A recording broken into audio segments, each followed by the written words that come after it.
Going down to the people of the local government, people of the state, talking to them directly. And the response we have gotten from the north and the central has been unprecedented. So we are called here this evening to also tell you that we are starting our word-to-word campaign tomorrow for Edo South. And also, the chairman of the campaign council would also like to talk to you about one or two issues. We have concluded the campaign tour of Edo Central Senatorial District, and the response was quite good. And we'll be starting that of Edo South Senatorial District tomorrow morning, and I believe, just like we've done in the other two senatorial districts, we are going to move from word to word, taking the message to the people, letting them know that this election is about them and about their future. For this evening, I'm here to also see this great campaign innovation by Governor Godwin Obaseki, where they will be playing most of his campaign jingles, and sometimes people will be here to be able to watch some of the campaign visits to different local governments. So even if you are not able to go with him, you can have a very good view of some of the activities in the course of our campaigns. I think this is quite commendable, and I believe it's a new chapter in campaign arrangements to reach out to more people. Some people don't even have access to television. You can see for yourself. It's a scene of beauty. In the course of our visit to Edo Central, I saw the opposition party, APC. The APC, they were issuing statements suggesting that the suspension of the Onogie of Uromi was at the instance of the current governor of the state.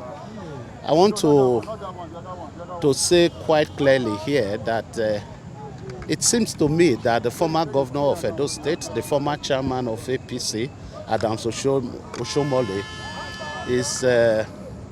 is having some problems in recollecting what really happened when he was in office.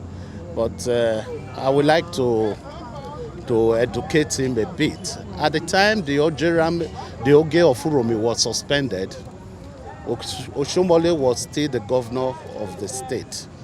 The person that lifted that suspension was the current governor.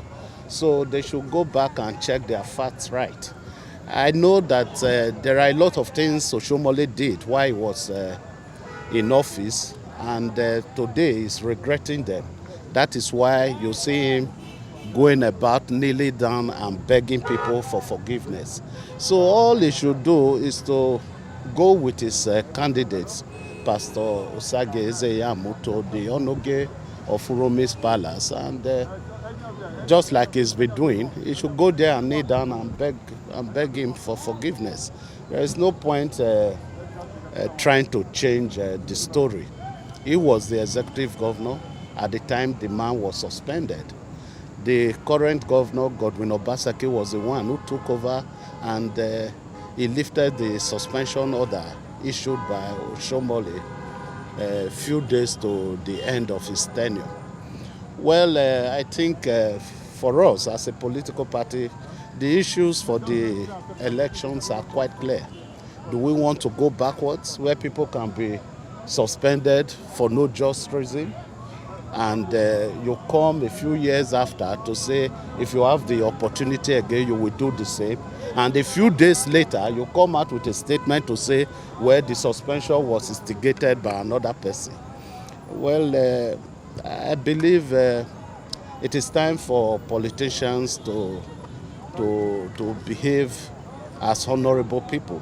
There is no point if you take decisions, you should be able to stand by them, not to start changing or kneeling down after to start begging for forgiveness.